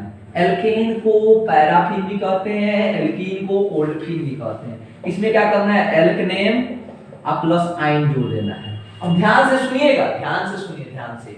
मेथेन, मेथ, इसमें क्या जोड़ देंगे जी, एन जोड़ देंगे। एथ में क्या जोड़ देंगे, एन जोड़ देंगे। यहाँ पे लिखा प्रोप, क्या जोड़ देंगे, एन जोड़ देंगे। यहाँ पे लिखा ब्यूट, क्या जोड़ देंगे, एन जोड़ देंगे। यहाँ पे लिखा पेंट, क्या जोड़ देंगे, एन जोड़ देंगे। ध्यान में रखो, मेथ माने 1, एथ माने 2, प्रोप माने 3, ब्यूट माने 4, पेंट माने 5, हेक्स में जोड़ेंगे एन, हेक्स माने 6, हेक्ट में माने होता है 7, इसमें जोड़ेंगे एन, ऑक्ट माने होता है 8, इसमें जोड़ेंगे एन, नोन माने होता है 9, 10 इसमें जोड़ेंगे एन, और डेक माने होता है 10, इसमें भी जोड़ेंगे एन। ये हो गया सारे के सारे एल्केन या पैराफिन।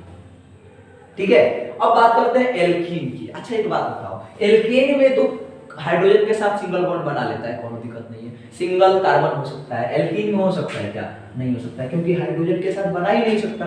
और 2 कार्बन रहेगा तब ना डबल बॉन्ड बनेगा, तो कम से कम 2 कार्बन होना चाहिए। एल्काइन में भी 3 बॉन्ड कब बनेगा, जब 2 कार्बन रहेगा।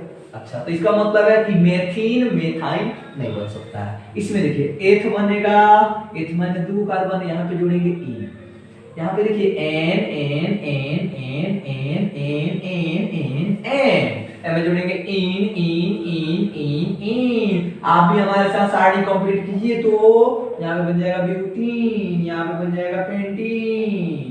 ऐसे ही जो है आगे तो बना ही लोगे आप। यहाँ पे बन जाएगा एथाइन, यहाँ पे बन जाएगा प्रोपाइन, यहाँ पे बन जाएगा ब्यूटाइन, यहाँ पे बन जाएगा पेंटाइन। आगे कंप्लीट कर लोगे कि नहीं कर लोगे? कर लोगे ना।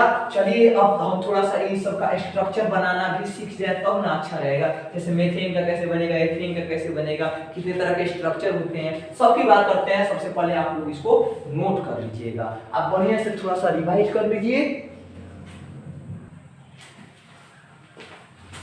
चलिए इधर लिखेंगे तत्व, सॉरी यहाँ पे लिखते हैं एल्केन, ठीक है। यहां पे लिखेंगे इसका सूत्र, इसके बाद यहां पे लिखेंगे इसका संरचना सूत्र, इधर एक जगह लिखेंगे संघनित सूत्र। ये सब लिखना सीखेंगे हम लोग, संघनित सूत्र। और एक लिखेंगे हम लोग रेखीय चित्र, इसका रेखीय चित्र बनाएंगे। चलिए आसानी से समझते हैं हम लोग इसको, इस ऐसे ही बना देते हम लोग, अच्छा रहेगा, समझ में बढ़िया से आएगा। चलिए एल्केन का सबसे पहले नाम लिखते हैं। एल्केन में लिखते हैं हम मेथेन का नाम। तो मेथेन में ध्यान में रखिए, मेथेन में कितना कार्बन। अच्छा इसका जनरल फॉर्मूला भी देख लेते हैं हम लोग, क्या होता है CnH2n+2। अभी बात आपको समझ में भी आ जाएगा। जैसे मेथेन है तो कितना कार्बन होगा, एक कार्बन होगा। कितना कार्बन होगा, C1। अच्छा H क्या करना है, तो दुगुना में 2 जोड़ देना है, दुगुना में 2 जोड़ देना है। यहाँ पे देखिए हाइड्रोजन कार्बन 1 है, 1 का दुगुना 2, 2 में 2 जोड़ेंगे 4। अच्छा C1H4, बात क्लियर। चलिए संरचना सूत्र कैसे लिखेंगे, तो कार्बन देंगे और आपको पता है हाइड्रोजन के साथ क्या बनेगा, एक ही कार्बन है। चलिए एक कार्बन बना दिया। इसके बाद कितने हाइड्रोजन है, 4। क्या बनाएगा, सिंगल बॉन्ड, एक इधर बनेगा, एक इधर बनेगा, एक इधर बनेगा, एक इधर बनेगा। यहाँ पे हाइड्रोजन, यहाँ पे हाइड्रोजन, यहाँ पे हाइड्रोजन और यहाँ पे हाइड्रोजन। बात क्लियर हो रही है आपको। अच्छा एक और लिख लेते हैं यहाँ पे एथेन। एथेन में कार्बन की संख्या कितनी होगी, 2। तो यहाँ पे होगा C2, दुगुना करके 2 जोड़ देना, 2 दूना 4 और 2 6। अच्छा यहाँ पे हो जाएगा प्रोपेन, दुगुना करके 3 गो कार्बन होगा, दुगुना करके 2 जोड़ देना, 3 दूना 6 और 2 8। यहाँ पे होगा ब्यूटेन, दुगुना करके 2 जोड़ देना, 4 हो जाएगा कार्बन। हाइड्रोजन कितना हो जाएगा, 4 दूना 8 और 2 10। यहाँ पे कितना हो जाएगा, पेंटेन हो जाएगा, दुगुना करके 2 जोड़ देना है, C5H, 5 दूना 10 और 2 12। यहाँ पे हो जाएगा हेक्सेन, दुगुना करके 2 जोड़ देना है, 6 गो कार्बन होगा, हाइड्रोजन का दुगुना करेंगे तो 6 दूना 12 और 2 14 हो जाएगा। बात इतना क्लियर हुआ। अब देखिए स्ट्रक्चर बनाना है। इसमें कार्बन कितने हैं, 2 है, तो 2 कार्बन सबसे पहले खींचेंगे। कार्बन के बीच में N लगा है तो सीधा सा बात है सिंगल बॉन्ड, सिंगल बॉन्ड दे दो। कितना हाइड्रोजन जोड़ना है, 6 गो हाइड्रोजन जोड़ना है, 3 गो इस साइड जुड़ेगा, इधर भी आपको ऐसे ही लग ही रहा है।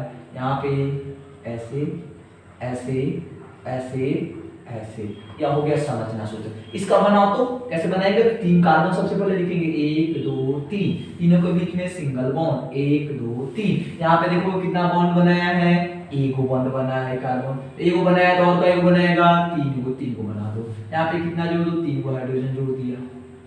अच्छा एक कितना कार्बन बना चुका है, 1 और 1 2, और कितना जोड़ना पड़ेगा, 2 गो, क्योंकि टोटल कितना बनाता है, 4 गो। एक ही बनाया है तो और कई गो बनाएगा, 3 गो, क्यों, टोटल 4 बनाता है। बात क्लियर हो रहा होगा आप लोग को, नहीं? अच्छा हई वाला देखो, यहाँ पे मान लीजिए यहाँ पे कार्बन है 4 गो, तो 1 2 3 4, कितना सब में क्या बनाएंगे, सिंगल बॉन्ड, 1 2 3। चलिए यह कितना बनाएगा, तो 3 बनाएगा क्योंकि पहले से 1 बनाया हुआ है। यह कितना बनाएगा, 2 बनाएगा क्योंकि पहले से 2 बनाया हुआ है। यह कितना बनाएगा, 2 बनाएगा क्योंकि पहले से 2 बनाया हुआ है। यह कितना बनाएगा, 3 बनाएगा क्योंकि पहले से 1 बनाया हुआ है। चलिए पेंटेन वाला देख लेते हैं। कई कार्बन बनाएंगे, 5 गो कार्बन का चाहिए, 1 2, सॉरी थोड़ा नीचे बना लेते हैं, 1 2 3 4 5। अब देखिए सबके बीच में सिंगल बॉन्ड, यहाँ पे बनाएंगे 3 हाइड्रोजन, क्यों? क्योंकि एक ही को बंद बना है, अब बीच में तो टोटल दो को बनाया हुआ है, तो दो दे दो। चलिए बहुत ही आसानी तरीके से आप लोग भी हमारे साथ साथ तो बना ही रहे होंगे, और नहीं बना रहे होंगे तो किस बात का इंतजार कर रहे हैं? कॉपी कलम खोल लीजिए, ऑर्गेनिक केमिस्ट्री है, बिना बनाए हुए समझ में नहीं आती। 6 कार्बन है तो 6 कार्बन बनाएंगे, 1 2 3, और इधर होगा 4, इधर होगा 5, इधर होगा 6। यहाँ पे सब में सिंगल बॉन्ड लगाएंगे, यहाँ पे हाइड्रोजन जोड़ेंगे 3 गो, आरी पारी 3 गो, बीच में 2 गो, आरी पारी 3 गो, बीच में 2 गो। अच्छा, बीच में 2 गो, सिंगल बॉन्ड लगा हुआ हो बीच में 2 गो, डबल बॉन्ड लगा हुआ हो बीच में 1 गो। चलिए ये बना लिया हम लोगों ने संरचना सूत्र। संरचना सूत्र बनाने में किसी को कोई दिक्कत तो नहीं हुई होगी, आगे दिक्कत भी नहीं होनी चाहिए। संघनित सूत्र बना लेते हैं। अच्छा, संघनित सूत्र तो सिंपल है, कार्बन है 4 है तो इसका इतना ही होगा। चलिए इसका देखते हैं। यहाँ पे देखिए, यहाँ पे ये कार्बन है, इस कार्बन के साथ कितना हाइड्रोजन जुड़ा हुआ है? 3 ना, तो लिखेंगे C और 3 वो हाइड्रोजन। ठीक है, अब देखिए बीच में क्या है? सिंगल बॉन्ड लगा दिया। C इस कार्बन के साथ कितना हाइड्रोजन जुड़ा हुआ है? 1 2 3 वो हाइड्रोजन। बात क्लियर हो रहा होगा। इस कार्बन के साथ देखिए कितना हाइड्रोजन जुड़ा है? आप कहोगे 3 जुड़ा हुआ है तो 3 लिखा। अच्छा, फिर इस कार्बन को लिखेंगे, सिंगल बॉन्ड देखिए कितना हाइड्रोजन जुड़ा है? 2, तो यहाँ पे लिखेंगे CH2। फिर देंगे सिंगल बॉन्ड, इस कार्बन के साथ देखेंगे कितना हाइड्रोजन जुड़ा हुआ है? 3। हर एक कार्बन पर जितना हाइड्रोजन जुड़ा होगा उसको लिख देंगे। बात बुझा ना? इसको हम लोग कहते हैं संघनित सूत्र, अंग्रेजी में कंडेंसेशन फार्मूला, इसको स्ट्रक्चरल फार्मूला। अच्छा, इसमें देखिए कार्बन यहाँ पे कितना? 1 2 3। अच्छा, इसमें कार्बन कितना? 1 और 2। इसमें देखिए कार्बन 1 और 2। वैसे ही आपको पता है कि बीच में 2 गो हाइड्रोजन, आरी पारी 3 गो हाइड्रोजन, बीच में 2 गो, आरी पारी 3 गो। यहाँ पे 3 2 2 2 और यहाँ पे होगा 3 गो, यहाँ पे होगा 3 2, उसके बाद 2 गो हाइड्रोजन, 2 गो हाइड्रोजन, 2 गो हाइड्रोजन, और यहाँ पे साइड में 3 गो हाइड्रोजन होगा। इसमें संघनित सूत्र में भी किसी को दिक्कत नहीं हुई होगी। चलिए अब बात करते हैं रेखीय चित्र की, कैसे बनाते हैं। तो अगर सिंपल सा है, एगो है, तो इसका तो कोनो दिक्कत नहीं है, एक ही कार्बन हो जाएगा। इसका सीधा सिंपल बना देंगे कार्बन वाला, ऐसे जैसे हम लोग बनाते हैं रेखीय चित्र। ठीक है, नहीं तो ऐसे बिंदु के रूप में भी दर्शा देंगे तो हमारा काम बन जाएगा। इसका देखते हैं, अगर मान लीजिए कोई ऐसे खींच दिया है तो इसका मतलब है कि दोनों छोर पे जो एक एक कार्बन है, दोनों छोर पर एक एक कार्बन है। अब माना जाता है कि इस कार्बन को जितना हाइड्रोजन चाहिए उतना दे देना चाहिए। ठीक है, उसके लिए हाइड्रोजन का काउंटिंग नहीं किया जाता है ऑर्गेनिक केमिस्ट्री में। हाइड्रोजन जितना आवश्यकता है उसके पास कुछ नहीं है तो हाइड्रोजन होगा। तो यहाँ पर एक कार्बन हो गया, यहाँ पर एक कार्बन हो गया, दोनों के बीच में सिंगल बॉन्ड है, 3 हाइड्रोजन यहाँ पे जोड़ देंगे, 3 हाइड्रोजन यहाँ पे जोड़ देंगे। अच्छा, इसमें 3 कार्बन है तो 1 और 1 2, यहाँ पे एक कार्बन होगा, एक यहाँ पे कार्बन होगा, एक यहाँ पे कार्बन होगा, ऐसे। अब यहाँ पे इसको 3 गो हाइड्रोजन की जरूरत पड़ेगी, यहाँ पे 3 गो, और यहाँ पे कितने की जरूरत पड़ेगी? 2 गो। चलिए यहाँ पे कितने कार्बन है? 4 गो, 1 2 3। देखिए एक कार्बन, 2 कार्बन, तीसरा कार्बन, चौथा कार्बन। यहाँ पे एक कार्बन, एक दूसरा, तीसरा, चौथा। यहाँ पे कितना हाइड्रोजन? 3 गो। यहाँ पे कितना हाइड्रोजन? 2 गो। यहाँ पे कितना हाइड्रोजन? 2 गो। यहाँ पे कितना हाइड्रोजन? 3 गो। बात आपको क्लियर हो रहा होगा। इसमें भी देखिए CH3 CH2 CH2 CH3। बात क्लियर? चलिए इसको कैसे बनाएंगे? ऐसे ऐसे ऐसे, पहला कार्बन, दूसरा कार्बन, तीसरा कार्बन, चौथा कार्बन, पांचवा कार्बन। बाकी आप कार्बन बैठा के यहाँ पे तो बना ही लोगे, CH3 CH2 CH2 CH2 CH3। अच्छा, इसमें कितना कार्बन होगा? 6 कार्बन, 1 2 3 4 5 6। यहाँ पे कार्बन होगा, यहाँ पे कार्बन होगा, यहाँ पे, यहाँ पे, यहाँ पे, यहाँ पे, सॉरी यहीं पे हो गया ना, यहीं पे हो गया हमारा। तो 1 2 3 4 5 6, तो यहाँ हो गया हेक्सेन का। आशा करते हैं आपको रेखीय चित्र, संघनित सूत्र और संरचना सूत्र दोनों एल्कीन का समझ में आ गया होगा। चलिए इसी तरह एल्कीन का और एल्काइन का भी बना लेते हैं। सबसे पहले इसको मिटा देते हैं। एल्कीन का जनरल फॉर्मूला होता है CnH2n। देखिए एल्कीन का होता है, एल्कीन का जनरल फॉर्मूला CH2N प्लस 2। इसमें से 2 को हटा देंगे तो एल्कीन का आ जाएगा, और 2 को घटा देंगे तो एल्काइन का आ जाएगा। तो एल्कीन का 2 को घटाइएगा तो 2N प्लस 2 है, तो क्या कीजिए 2N बच जाएगा। इसमें से भी 2 को घटा दीजिएगा तो 3NH2N माइनस 2 हो जाएगा। तो देखिए जैसे मान लीजिए आप लिखते हैं एथेन, क्या लिखते हैं एथेन, तो इसका फॉर्मूला क्या लिखेंगे, एथ माने 2 कार्बन, 2 कार्बन, चलिए 2 कार्बन है 2 कार्बन। हाइड्रोजन कितना होगा तो 2 गुना डायरेक्ट कर देंगे, 2 दूना 4। अच्छा प्रोप के लिए तो यहाँ पे 3 कार्बन, हाइड्रोजन कितना होगा तो 3 दूना 6। ब्यूट के लिए तो यहाँ पे 4 कार्बन, हाइड्रोजन कितना होगा तो 8। पेंट के लिए 5 कार्बन, हाइड्रोजन कितना होगा 10। इतना आप लोगों को बात क्लियर हो रहा होगा। ऐसे ही हेक्स के लिए भी लिख सकते हैं, और यहाँ पे कितना होगा भरा हाइड्रोजन होगा, यहाँ पे इन लगाएंगे ना, सब में क्या लगाएंगे इन लगाएंगे। चलिए अच्छा अब स्ट्रक्चर कैसे लिखेंगे, तो स्ट्रक्चर में यहाँ पे 2 कार्बन होगा, यहाँ पे कितने कार्बन होंगे 2 कार्बन होंगे, यहाँ पे कितने कार्बन होंगे 3 कार्बन होंगे 1 2 3, यहाँ पे कितने कार्बन होंगे 4 कार्बन होंगे 1 2 3 4, यहाँ पे कितने कार्बन होंगे 5 कार्बन होंगे, एक और कार्बन लगा होंगे, यहाँ पे कितने कार्बन होंगे 6 कार्बन होंगे। चलिए अब क्या करना है आपको, एक जगह कहीं भी डबल बॉन्ड लगा देना है। एल्कीन है तो डबल बॉन्ड रहेगा ना। अब देखिए यहाँ पे एक ही जगह ही है, डबल बॉन्ड लगा दिया, यहाँ पे डबल बॉन्ड लगा सकते हो, नहीं तो यहाँ पर भी कोई दिक्कत नहीं है, कहीं भी लगा सकते हैं। यहाँ पर क्या कीजिएगा, यहाँ पे थोड़ा सा सावधानी बरतना आपको। यहाँ पर जब या तो इधर डबल बॉन्ड लगाइएगा, नहीं तो इधर लगाइएगा। हम कहीं भी लगा सकते हैं, इधर भी लगा सकते हैं, नहीं तो इधर भी। जैसे इसमें हम इधर ही लगा देते हैं, चलिए इसमें हम इधर लगा देते हैं, कहीं भी लगा सकते हैं। अब बाकी सब में सिंगल बॉन्ड, बाकी सब में सिंगल बॉन्ड। चलिए तो यह हमारा स्ट्रक्चर लगभग बनके तैयार हो गया है। अब क्या करना है, हमको हाइड्रोजन जोड़ देना है। अच्छा यहाँ पे 2 बॉन्ड बन चुका है, तो और कई हाइड्रोजन लगेगा 2 1 2। यहाँ पे भी 2 बॉन्ड बन चुका है, तो कई हाइड्रोजन 2। यहाँ पे देखिए यहाँ पे जो है सिंगल बॉन्ड बना हुआ है ना, तो यहाँ पे कितना हाइड्रोजन 3 हाइड्रोजन लगेगा, क्योंकि सिंगल बॉन्ड है। यहाँ पर तो 3 बना चुका है, तो और कई 1। यहाँ पे 2 बन चुका है, तो कई 2। बात क्लियर हो रहा होगा आप लोगों को। यहाँ पे 2 बॉन्ड बना है, तो कई हाइड्रोजन 2। यहाँ पर 2 को ये आएगा, ये 3 बना चुका है। यहाँ पे देखिएगा तो 2 हाइड्रोजन जोड़ दीजिए। यहाँ पे देखिए तो 1 को बनाया हुआ है, तो 3 हाइड्रोजन जोड़ दो। नहीं चलिए वही वाला देख लेते हैं हम लोग, इसको थोड़ा सा हम लोग अलग कर देते हैं, समझ में आएगा। चलिए इसको हम लोग देख लेते हैं। इसमें देखिएगा तो यहाँ पे जो है क्या है सिंगल बॉन्ड है, तो यहाँ पे क्या होगा 3 हाइड्रोजन जुड़ेंगे। यहाँ पे कितने हाइड्रोजन 3 हाइड्रोजन। यहाँ पे 2 हाइड्रोजन ना। यहाँ पे देखिए तो 2 है, 3 को बन चुका है, और कै को लगाना है 1 को, क्योंकि टोटल 4 ही गुना होगा। यहाँ पे देखिए 2 को बन चुका है, कै को 2 को। और बात क्लियर है। चलिए अच्छा इसमें देखिए इसमें 2 को बन चुका है, और कै को बनाना है 2 को बनाना है। इसमें देखिए इसमें 3 को बन चुका है, 2 इधर 1 इधर। इसमें देखिए 2 को बन चुका है, तो 2 और बनाएंगे। यहाँ पे भी 2 को बन चुका है, 2 और बनाएंगे। यहाँ पे भी 2 और बन चुका है, यहाँ पे भी 3 को बनाना पड़ेगा। बात क्लियर हो गया होगा आप लोगों को कि कैसे स्ट्रक्चर बनाते हैं। चलिए अब संघनित सूत्र की बात कर लेते हैं। सिंपल सा बात है, क्या करना है कार्बन लिखना है। यहाँ पे कितने हाइड्रोजन जुड़े हुए हैं 2। बीच में क्या है डबल बॉन्ड है, डबल बॉन्ड लगा दो।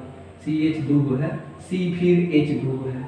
यहाँ पे देखिए यहाँ पे कार्बन हाइड्रोजन के साथ कितने हाइड्रोजन है 3 गो। यहाँ पे सिंगल बॉन्ड है, सिंगल बॉन्ड कार्बन कई गो हाइड्रोजन है 1 गो, और डबल बॉन्ड लगा है, डबल बॉन्ड कार्बन कई गो बॉन्ड है हाइड्रोजन है 2 गो। अच्छा इसमें देखिए इसमें कार्बन, इसके बाद 2 हाइड्रोजन है, उसके बाद डबल बॉन्ड है, फिर कार्बन 2 हाइड्रोजन है, फिर कार्बन 2 हाइड्रोजन नहीं है 3 हाइड्रोजन है जी। कितने हाइड्रोजन है, उससे पहले कार्बन 2 हाइड्रोजन, फिर कार्बन 3 हाइड्रोजन। बात क्लियर हो रहा होगा आप लोगों को। इसमें देखिए तो इसमें कार्बन 3 हाइड्रोजन है, उसके बाद सिंगल बॉन्ड है, कार्बन 2 हाइड्रोजन है, फिर सिंगल बॉन्ड है, कार्बन 2 हाइड्रोजन है, फिर सिंगल बॉन्ड है, कार्बन के साथ 1 हाइड्रोजन है, और फिर डबल बॉन्ड है, कार्बन के साथ 2 हाइड्रोजन। चलिए इसका बाद देख लेते हैं। यहाँ पे देखिए तो यहाँ पे कार्बन 2 हाइड्रोजन है, यहाँ पे कार्बन के साथ डबल बॉन्ड है पहले, इसके बाद कार्बन के साथ 1 हाइड्रोजन है। यहाँ पे देखिए यहाँ पे सिंगल बॉन्ड है, कार्बन के साथ कोई हाइड्रोजन है जी 2 गो। यहाँ पे फिर सिंगल बॉन्ड है, कार्बन के साथ कई हाइड्रोजन है 2 गो, फिर सिंगल बॉन्ड है, कार्बन के साथ कई हाइड्रोजन है 2 गो, फिर सिंगल बॉन्ड है, कार्बन के साथ कई हाइड्रोजन है तीन गो हाइड्रोजन है। बात क्लियर हो रहा होगा आप लोगों को। अब देखिए इसका स्ट्रक्चर कैसे बनाएंगे, यहाँ पे बीच में केवल दो को दे देंगे, ठीक है। इसका मतलब है कि दोनों छोर पे जो है कार्बन यहाँ पे, एक कार्बन यहाँ पे दो हाइड्रोजन होगा, यहाँ पे दो हाइड्रोजन होगा। बात क्लियर। अच्छा इसमें क्या करेंगे, तो पहले सिंगल बॉन्ड है, सिंगल बॉन्ड, फिर डबल बॉन्ड है, डबल बॉन्ड। यहाँ पे एक कार्बन होगा, एक यहाँ पे होगा, एक यहाँ पे होगा। यहाँ पे कई हाइड्रोजन होगा, दो यहाँ पे, एक यहाँ पे, तीन। चलिए अच्छा इसका कैसे बनाएंगे, तो चार कार्बन है, एक दो तीन चार, सॉरी चार हो गया ना। अब देखिए शुरू में डबल बॉन्ड है, डबल बॉन्ड का दो लाइन खींच देंगे। यहाँ पे हाइड्रोजन दो गो, यहाँ पे हाइड्रोजन एक गो, यहाँ पे हाइड्रोजन दो गो, यहाँ पे हाइड्रोजन तीन गो। बात क्लियर हो रहा है ना स्ट्रक्चर बनाने का। यहाँ पे देखिए, यहाँ पे कार्बन क्या हुआ, पांच हुआ, तो एक तो पांच लाइन खींच देंगे, एक दो तीन चार, एक पांच। एक कार्बन यहाँ पे होगा, एक कार्बन यहाँ पे, एक कार्बन यहाँ पे, एक कार्बन यहाँ पे, एक कार्बन यहाँ पे। लास्ट में डबल बॉन्ड है, डबल बॉन्ड वाला खींच दीजिए। अच्छा हो गया। अब हाइड्रोजन जोड़ लेंगे मान युक्त, यहाँ पे दो हो जाएगा, यहाँ पे दो हो जाएगा, यहाँ पे एक हो जाएगा, यहाँ पे दो हो जाएगा। चलिए इसका देख लीजिए, एक दो तीन चार, एक ऐसे। यहाँ पे एक कार्बन, यहाँ पे, यहाँ पे, यहाँ पे, यहाँ पे, यहाँ पे। शुरू में डबल बॉन्ड है, डबल बॉन्ड बना दो। एक कार्बन यहाँ पे, एक कार्बन यहाँ पे, तीन गो हाइड्रोजन, यहाँ पे दो गो, यहाँ पे दो गो, यहाँ पे दो गो, यहाँ पे एक गो, यहाँ पे दो गो। तो ये भी आपको बढ़िया से क्लियर हो गया होगा। चलिए अब बात कर लेते हैं हम लोग एल्काइन वाले की।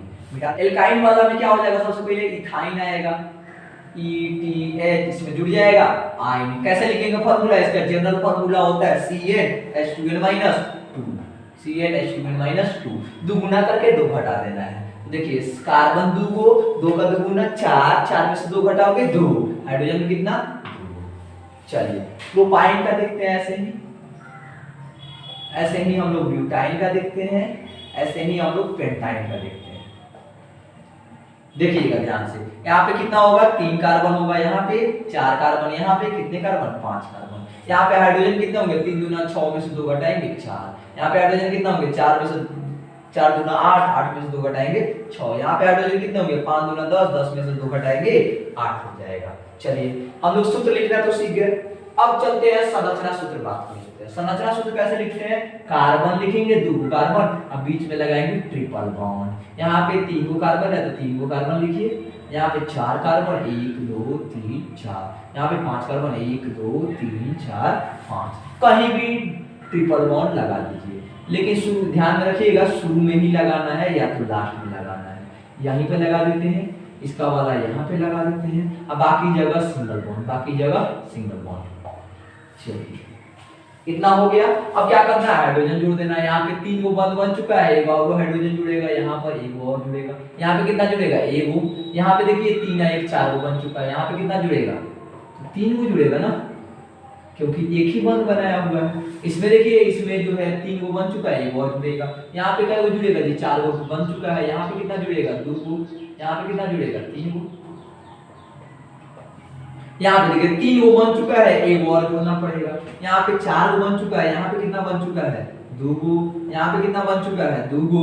और यहाँ पे कितना बना है, तो एक गो। देख लो, मिला लो हाइड्रोजन की संख्या, कितना ही आएगी। इसके अलावा बात कर लेते हैं संघटन सूत्र। कैसे लिखते हैं, तो कार्बन लिखते हैं, फिर देखते हैं कितना हाइड्रोजन जुड़ा है, एक जुड़ा है तो CH। फिर ट्रिपल बॉन्ड है, ट्रिपल बॉन्ड, फिर लिखेंगे CH। ट्रिपल बॉन्ड है, ट्रिपल बॉन्ड। कार्बन अकेले है, कार्बन अकेले है, CH3 है, CH3। बात बुझा रहा है आप लोगों को। यहाँ पे देखिए C और तीन गो हाइड्रोजन है, तीन गो हाइड्रोजन। फिर C कई गो हाइड्रोजन है, दो गो हाइड्रोजन है, दो गो हाइड्रोजन। फिर C एक गो हाइड्रोजन नहीं है, एक गो हाइड्रोजन नहीं है। फिर ट्रिपल बॉन्ड CH। चलिए इसमें देख लीजिए, इसमें C एक गो हाइड्रोजन जुड़ा हुआ है, एक गो हाइड्रोजन। ट्रिपल बॉन्ड है, ट्रिपल बॉन्ड लगा दो। फिर यहाँ पे देखिए कितना कार्बन है, एक गो है। इसके साथ हाइड्रोजन जुड़ा है, नहीं जुड़ा है। फिर कार्बन है, कई गो हाइड्रोजन जुड़ा है, दो गो। फिर कार्बन है, कई गो हाइड्रोजन जुड़ा है, दो गो। फिर कार्बन है, कई गो हाइड्रोजन जुड़ा हुआ है, तीन गो। तो यह हो गया इसका क्या, संघटन सूत्र। अब बात कर लेते हैं रेखीय सूत्र की। रेखीय सूत्र कैसे बनाएंगे, तो यहाँ पे तीन लाइन खींच देंगे। एक कार्बन यहाँ पे होगा, एक कार्बन यहाँ पे। यहाँ पे एक हाइड्रोजन, यहाँ पर भी एक हाइड्रोजन। कोई दिक्कत नहीं होना चाहिए। चलिए इसमें तीन लाइन खींच देंगे और एक लाइन खींच देंगे। यहाँ पे एक कार्बन होगा, और यहाँ पे CH3 होगा, यहाँ पे CH होगा। चलिए यहाँ पे कितने लाइन खींचेंगे, एक पहले, उसके बाद दूसरा, और उसके बाद 3 लाइन खींचेंगे। यहाँ पे कार्बन होगा, यहाँ पे हाइड्रोजन, यहाँ पे कार्बन के साथ कोई हाइड्रोजन नहीं, यहाँ पे कार्बन के साथ 2 हाइड्रोजन, यहाँ पे कार्बन के साथ 3 हाइड्रोजन। चलिए इसका कैसे खींचेंगे, तो एक लाइन खींच देंगे और इसके साथ ट्रिपल बॉन्ड है ना, तो 3 लाइन खींचेंगे कार्बन, इसके बाद एक, चलिए यहाँ पे एक हो जाएगा, यहाँ पे एक, यहाँ पे एक, यहाँ पे एक हाइड्रोजन जुड़ेगा, यहाँ पे नहीं जुड़ेगा, यहाँ पे 2 हाइड्रोजन, यहाँ पे 2 हाइड्रोजन, यहाँ पे 3 हाइड्रोजन। बात करते हैं, ये सब समझ में आप लोगों को आ गया होगा। चलिए अब बात करते हैं समजातीय श्रेणी क्या होती है। चलिए अब बात करते हैं समजातीय श्रेणी की। समजातीय श्रेणी क्या है, नाम से ही स्पष्ट है। सम माने बराबर, जातीय माने जाति, माने बराबर जाति का अगर बराबर क्रियात्मक समूह लगा हुआ हो किसी हाइड्रोकार्बन में या किसी कार्बनिक यौगिक में, बराबर जाति वाला का लगा हुआ हो, तो उनको अगर बढ़ते क्रम में या घटते क्रम में, परमाणु द्रव्यमान के बढ़ते क्रम या घटते क्रम में सजा दीजिएगा, तो जो श्रेणी बनेगी उसे क्या कहते हैं, समजातीय श्रेणी। जैसे समझ में देखिएगा आप लोग भी, जैसे एल्केन श्रेणी है, एल्केन श्रेणी देखिएगा, तो एल्केन श्रेणी का सूत्र होता है CnH2n+2, यानी इसमें देखिएगा तो सबसे पहले मेथेन आ जाएगा, इसके बाद क्या आता है, एथेन आता है, इसके बाद प्रोपेन आता है, इसके बाद क्या आता है, ब्यूटेन आता है। अच्छा फॉर्मूला क्या होता है, C1H 2 दूना 4, 2 2 4 हो जाएगा, C2 2 दूना 4 2 6 हो जाएगा, C3 3 दूना 6 2 8 हो जाएगा, C4 4 दूना 8 आए 2 10 हो जाएगा, नहीं जी। अब देखिए यह क्रम देखिएगा, यह क्रम तो ऊपर से नीचे आने पर कार्बन की संख्या बढ़ रही है। अच्छा सारे के सारे एल्केन है, सारे के सारे एल्केन है, माने समजातीय है कि नहीं है। अब देखिए अब समजातीय श्रेणी लोगों ने निकाला क्यों, तो देखिए समजातीय श्रेणी में क्यों निकाला, इनकी विशेषताएं क्या, तो इनके गुणों में समानता पाई जाती है। माने मेथेन का गुण हो, एथेन का गुण हो, प्रोपेन का गुण हो, ब्यूटेन का गुण हो, इनमें काफी समानता देखने को मिलेगी। उसी तरह प्रत्येक समजातीय श्रेणी को एक सूत्र द्वारा व्यक्त किया जाता है। जैसे इसको किसके द्वारा व्यक्त किया जा रहा है, CnH2n+2 द्वारा। अच्छा एक बात बताइए, CH4 और C2H4 ये दोनों समजातीय श्रेणी है कि नहीं है, नहीं है। क्यों, क्योंकि ये एल्केन है, ये एल्कीन है, नहीं। तो ध्यान रखिएगा, एक समान एक क्रियात्मक समूह वाले अगर होंगे तभी जाके समजातीय श्रेणी होगा। अच्छा किसी समजातीय श्रेणी में आणविक द्रव्यमान की वृद्धि के साथ कलनांक और क्वथनांक में भी क्रमिक परिवर्तन पाए जाते हैं, तो इससे हम लोग बता सकते हैं। अच्छा उसी तरह एल्केन श्रेणी, इसका फॉर्मूला क्या होता है, CnH2n, इसमें सबसे पहला आ जाएगा एथेन, क्या हो जाएगा, C2H4। अच्छा एथेन के बाद प्रोपेन, सॉरी एथीन होगा ना, इसी तरह प्रोपीन C3H6, इसी तरह ब्यूटी C4H8। चलिए उसी तरह एल्काइन श्रेणी देख लीजिए, तो इसका हो जाता है CnH2n-2 हो जाता है जनरल फॉर्मूला, तो ये क्या हो जाएगा, एथाइन हो जाएगा। ये क्या होता है, तो C2H2, इसके बाद प्रोपाइन हो जाएगा, इसमें क्या आ जाएगा, C3H4, इसके बाद ब्यूटाइन आ जाएगा, C4H6 आ जाएगा, नहीं। उसी तरह मोनोहाइड्रिक एल्कोहल जो होती है, तो इसका फॉर्मूला बन जाता है CnH2n-1 OH। अब देखिए CH3 एक कार्बन है और यहाँ पे दोगुना में दोगुना होगा ना, दोगुना प्लस एक हाइड्रोजन, यानी 1 दूना 2 और 1 3 हाइड्रोजन और OH, तो इसको कहते हैं मेथेनॉल। उसी तरह हो जाएगा C2H5, 2 दूना 4 1 5, उसी तरह C3 3 दूना 6 1 7, OH जोड़ देंगे, नहीं। अब देखिए इस सब में अंतर देख रहे हैं आप, देखिए दोनों के बीच डिफरेंस कितना का है, देखो तो दोनों के बीच डिफरेंस कितना है। तो इसमें एक कार्बन बढ़ा है, 2 हाइड्रोजन बढ़ा है, इसमें एक कार्बन 2 हाइड्रोजन, इसमें एक कार्बन 2 हाइड्रोजन। अच्छा इसमें देखिए एक कार्बन 2 हाइड्रोजन, एक कार्बन 2 हाइड्रोजन, एक कार्बन 2 हाइड्रोजन, एक कार्बन 2 हाइड्रोजन, एक कार्बन 2 हाइड्रोजन, 3 से 5 हो गया है, 1 से 2 हो गया है। यानी कि समजातीय श्रेणी में कितने का अंतर होता है, तो CH2 का अंतर होता है। ये भी बात नोट करने वाली है। एक तरह की जाति के, एक तरह के क्रियाशील समूह वाले कार्बन यौगिकों को उनके आणविक द्रव्यमान के वृद्धि के क्रम में सजा देने पर जो श्रेणी बनती है उसे समजातीय श्रेणी कहते हैं। सबसे ज्यादा आणविक द्रव्यमान इसका होगा, उससे कम, इससे उससे कम नहीं, इसके आगे भी बढ़ते जाएगी, जैसे जैसे कार्बन की संख्या वैसे वैसे आणविक द्रव्यमान बढ़ता जाएगा। नहीं तो आप समजातीय श्रेणी आशा करते हैं समझ गए होंगे। अब थोड़ा सा हम लोग समझ लेते हैं कि ये क्रियात्मक समूह क्या होते हैं। चलिए अब समझ लेते हैं क्रियात्मक समूह। क्रियात्मक समूह क्या होता है, देखिए कोई भी कार्बनिक यौगिक है वह दो भाग में बटा होता है। कितने भागों में, दो भाग में। उसके प्रत्येक भाग को कहा जाता है मूलक। क्या कहा जाता है, मूलक। इस तरह मूलक दो प्रकार के होते हैं। पहला होता है एल्कील मूलक। क्या होता है, एल्कील मूलक। और दूसरा होता है क्रियात्मक मूलक। क्रियात्मक मूलक कहिए, समूह कहिए, भाग कहिए, बात एक ही है। एल्कील मूलक क्या होते हैं, जिससे भौतिक गुणधर्म प्रभावित होते हैं उसको एल्कील मूलक कहते हैं। जिससे रासायनिक गुणधर्म प्रभावित होते हैं उसे क्रियात्मक मूलक कहते हैं। जैसे कि मेथिल एल्कोहल है तो इसमें एल्कोहल क्या है, क्रियात्मक समूह है, क्रियात्मक मूलक है। इसका संकेत है OH। हाइड्रोजन CH3 बच गया, ये क्या है, एल्कील मूलक है। OH जो है क्रियात्मक मूलक, CH3 एल्कील मूलक। OH जो है क्रियात्मक मूलक, CH3 एल्कील मूलक। चलिए तो किसी परमाणु या परमाणुओं का वह समूह जो कार्बनिक यौगिकों को विशिष्ट वर्ग के गुणों का निर्धारण करता है क्रियात्मक समूह या उस क्रियात्मक मूलक कहलाता है। उसी तरह एल्कील मूलक किसको कहते हैं, वैसे हाइड्रोकार्बन, संतृप्त हाइड्रोकार्बन में से एक हाइड्रोजन परमाणु को, कितने, एक हाइड्रोजन परमाणु को हटा देने के बाद जो शेष बचता है उसको क्या कहते हैं, एल्कील मूलक। जैसे कि मेथेन है, CH4 में से एक हाइड्रोजन निकाल दिए, बच गया CH3। CH3 क्या हो गया जी, एल्कील मूलक हो गया। C2H6 है, इसमें से एक हाइड्रोजन निकाल दिए, बच गया C2H5। ये क्या हो गया, एल्कील मूलक हो गया। इसको कहते हैं मेथिल, इसको कहते हैं एथिल। तो ध्यान रखिएगा, एथेन में से एक हाइड्रोजन निकाल देंगे, एथिल बचेगा। मेथेन में से एक हाइड्रोजन निकाल देंगे, मेथिल बचेगा। चलिए अब बात कर लेते हैं कुछ क्रियात्मक समूहों की। तो सबसे पहले हम लोग एल्केन देख चुके हैं, क्या होता है, सिंगल बॉन्ड, जैसे मेथेन हो जाएगा। एल्कीन देख चुके हैं, डबल बॉन्ड होता है कार्बन कार्बन के बीच, इथीन एग्जांपल हो जाएगा। एल्काइल भी देख चुके हैं, कार्बन कार्बन के बीच ट्रिपल बॉन्ड होता है, जैसे एग्जांपल प्रोपाइन। अब बात करते हैं हैलाइड की। तो इसमें मान लीजिए कि R जो है एल्कील ग्रुप है, ठीक है, R एल्कील ग्रुप है, यहाँ पे भी R जुड़ा रहेगा। चलिए R के साथ अगर X जुड़ा हुआ है, X means hydrogen, chlorine, bromine या आयोडीन, तो उसको कहते हैं कौन सा समूह, एल्कील हैलाइड।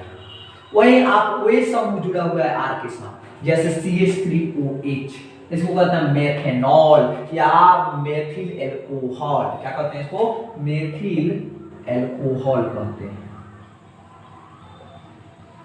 अच्छा, वहीं C2H5OH जुड़ा हो, इसको कहते हैं एथिल एल्कोहल। अब इसका सामान्य नाम, आईपीएसी नाम दोनों की बात करेंगे। चलिए इसके बाद आता है ईथर। अगर दोनों तरफ लग गया हो, जैसे यहाँ पे बीच में ऑक्सीजन है ना, दोनों तरफ R लगा हुआ, CH3 इसको कहेंगे दो मेथिल है ना, तो डाई मेथिल ईथर। बात क्लियर। चलिए RCOH, अगर HCOH लिखा है, इसको कहते हैं फॉर्मेल्डिहाइड। क्या कहते हैं, फॉर्मेल्डिहाइड। उसी तरह अगर दो गोल लगा हुआ है कार्बन, ठीक है, तो इसको कहते हैं एसीटोन। यहाँ पे हाइड्रोजन होगा जी, क्या होगा, हाइड्रोजन होगा। अच्छा, वही कार्बोक्सिलिक COOH ग्रुप जुड़ा हुआ है तो एसिटिक एसिड कहते हैं। बात क्लियर हो गया होगा आप लोगों को। चलिए आप लोग इसको नोट कर लेंगे। एक क्रियात्मक समूह में कौन कौन से अनुलग्न लगते हैं, पूर्वलग्न लगते हैं, उनका नाम कैसे लिखते हैं, समवयवता की बात करेंगे और कुछ यौगिकों के गुणधर्मों की बात करेंगे हम लोग अगले वीडियो में। आज के वीडियो में रहने देंगे बस इतना ही। ये चैप्टर जो है एक वीडियो में इसलिए खत्म नहीं हो सकता क्योंकि ये चैप्टर लंबा भी है और आपको बहुत ही धीरे धीरे समझाकर, मैं समझाकर चल रहा हूँ, इसलिए जो ये चैप्टर इस वीडियो में खत्म नहीं हुआ। खैर कोई बात नहीं है, इस वीडियो में नहीं तो अगले वीडियो में सही जरूर खत्म होगा। तो इंतजार कीजिए कार्बन एवं उसके यौगिक पार्ट 2।